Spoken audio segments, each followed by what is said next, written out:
I did all this shit just to get the opportunity to succeed. That's what people don't fucking understand, man. If people see the end result. I remember that guy saying, my God, man, I can't believe what the fuck I've just done. I put everything, ruined relationships, ruined this, ruined that, put everything on. In fact, I have to become someone in this world. It comes from a disgusting place of not being fulfilled in your life, of afraid of dying, having never accomplished anything. That's a fear that some people run away from, that people don't want to face. When you have a real fear of dying and being just another person, that I live to pay the bills, I made $1,000 a month. It didn't make me feel good. I wanted to, the first time in my life, after 26 years, it was 24, 25, wherever I was, I wanted to feel good about myself. It is hard to look at that situation and really understand it. And it's horrible to look back at it now and know that we didn't do anything about it. But what can we do with it? How can we apply this to everyday life? You got to go down swinging. And I'll tell you this, if you fight with all you've got, more often than not, you won't go down at all. You win. But you got to make that attitude part of your everyday life. The extra rep, the extra mile, the extra round, the right choices to make yourself stronger mentally and physically. Stand and fight. Fight against weakness and against fear. Fight back. Go down swinging. Give every day everything you've got. And when you face a challenge, even something where you don't believe you can win, But if you can't win, remember this. You have nothing to lose. When your hands stop becoming really calloused, it's time to get back to work. That's where it starts. It's that mentality. That's that mentality I never want to lose. I never want to get so nice with, oh, yeah, I did it, man. I did it. I'm good. That mentality of I'm willing to pick up that shovel and I'm willing to dig a 3-mile line, there's something about that mentality that I'm ready to go to work at any time. And that's what keeps me, those are the sparks. Like, I look at motivation as just a spark. It's like kindling. How a big fire starts, it starts with a little smoke. It starts with a little cigarette being thrown in the woods. Next thing you know, all California's fucking burn up. That's what I've been doing my whole life, is I find these little sparks. And once that little thing takes off, that's a 1 hour fuel. Then you got 10-hour fuel. Then you can move that thing to a 10,000 hour fuel. These big logs and big trees that burn for days. And that's where you want to bring that motivation. That's where you want to bring that drive. I'm never satisfied with, oh, I did that. Like, I became a SEAL. I was an Air Force guy. I became a SEAL. I went to Ranger School. I tried out for Delta Force twice. I'm always looking for what is next. I'm trying to grow. And a lot of times, you don't want to be the one person that's making yourself grow. I'm 43. I'm getting back in shape, I'm fucking getting these health issues taken care of that I had. And I started, once again, Google's amazing shit. Hardcore fucking jobs, pretty much, hard ass fucking, that's I found the first, like the first race, hardest races in the world. So basically I started finding this wildland firefight. Like, what the fuck is wildland firefight? Started Googling that, started Googling smoke jumpers. I'm like, what the fuck these guys do? What? They jump out of planes and attack small fires? I'm like, that's the shit. So I'm like, okay, we can put down a list. And okay, hot shots. What's the hot shot do?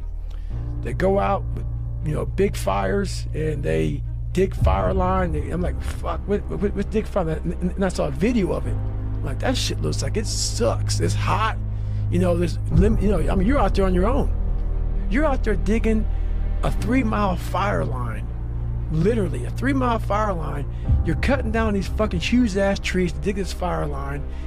And the fire line is like 20 to 18 inches. For 3 miles. And you got like fucking 12 people digging this shit. And I'm out there thinking, man, this is some of the hardest fucking work I've done in my life.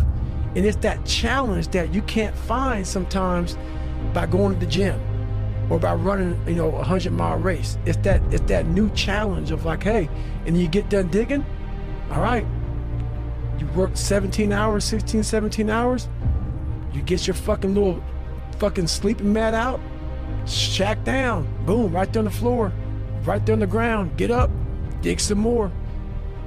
I used that my whole life, man. Hey, this summer at 43, you went out there and you did that, man. So, you're not giving up yet. You're not done yet. Not today. You're not done today.